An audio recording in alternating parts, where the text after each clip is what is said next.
6:30. Two toddlers taken by their father are safe and sound this morning after an Amber Alert goes out. The priority at this point is finding Perez and the missing children. Police had reason to believe he was crossing state lines, and officers across the country answered the call, finding the girls within hours of the alert. Their dire mission to find the missing girls after a family member finds two bodies beaten to death inside a Berrien County home. The girls ages 3 and 4 were found safe early this morning in a Colorado town. That's a 16-hour drive from Michiana. Good morning, I'm Emily Evans. The suspect is under arrest, and new within the hour, we've learned the girl's mother was one of the victims. It all started at a home along M63 in Coloma. A family member told officials something didn't seem right when they went by the house. A window wide open in the middle of January. Just after 9 o'clock last night, that person got inside the house and discovered the bodies. ABC 57's Evan Series been live in Coloma covering this breaking story for us all morning. He just learned new details about the other victim in this case. Evan, what do we know? Hey, good morning, Emily. That's correct. Police believe one of the victims is the mother of the two young children. They believe the other victim is a male, an unidentified male, but believed to be a family member of those two young children as well. It's been a very bittersweet morning here as those two young children were found safely in Colorado. But now all of the attention turns to the investigation of those two dead bodies. Officers on scene confirmed that there were two victims inside who had blunt force trauma wounds. We're not sure how they died at this time. And at that time they exited the house to keep it safe and so as not to contaminate it for the crime lab. Late Thursday night, a family member discovered two dead bodies at this home on M63 after she saw something wasn't right. Now Michigan State Police are looking for answers, but they say 24-year-old Alex Perez, who was taken into custody in Colorado just hours ago, is their main suspect. Perez was taken into custody by the local sheriff's department in Georgetown, Colorado, after a deputy located a suspicious vehicle. Both Luna and Nova Perez, ages 3 and 4, are safe and were turned over to Family Services in Colorado. The identification of the two bodies is unknown at this time. A family member saw a window open in the house, thought it was strange.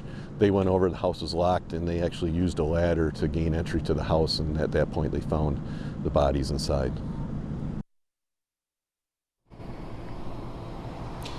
Now, as you can see behind me, the scene here is still very active. The crime lab units are still here. Multiple police squads also still here. Alex Perez will be extradited to Michigan in the next couple of days. Police tell me Perez is not speaking to the sheriff's department in Colorado at this point. They do, however, assume that he was driving towards California. He actually just got back from California to Berrien County about a week ago. But besides that, very little information is known at this time. Again, both young girls are safe and sound. Alex Perez is in custody.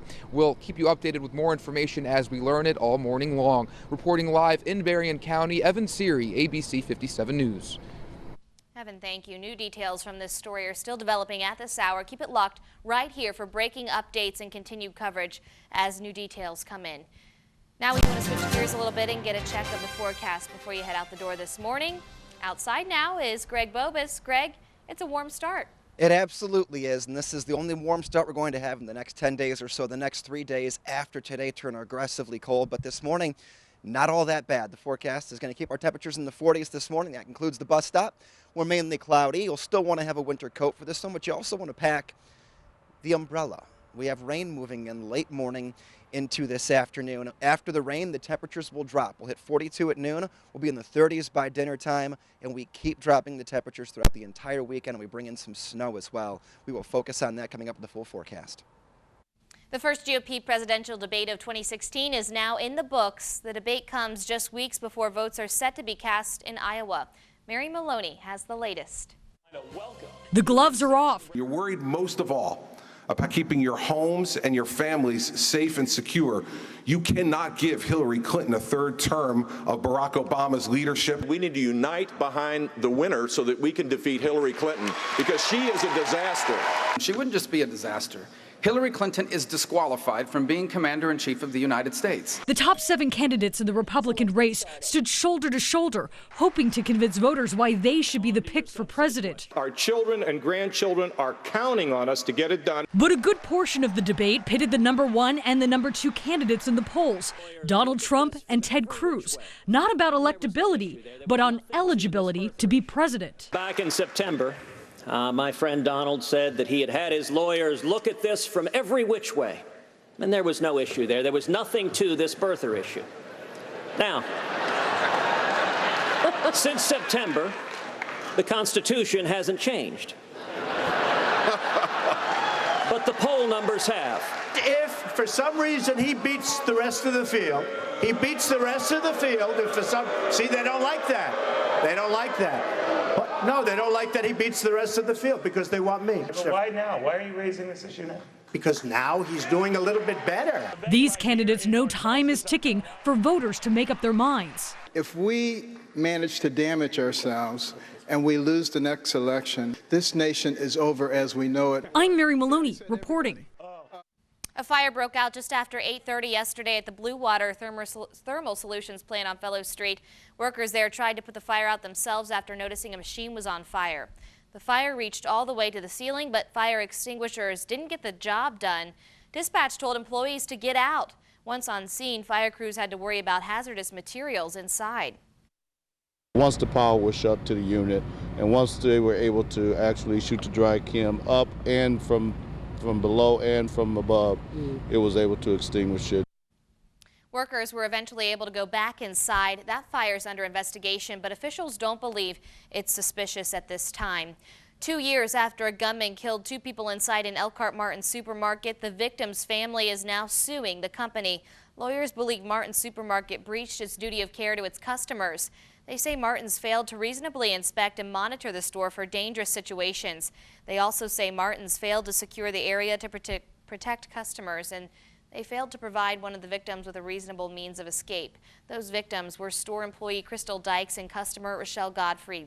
The administrator of Godfrey's estate filed a wrongful death lawsuit against the grocery chain. In this lawsuit, her estate administrator says Martin's was negligent, and that negligence, they say, ultimately led to Godfrey's death.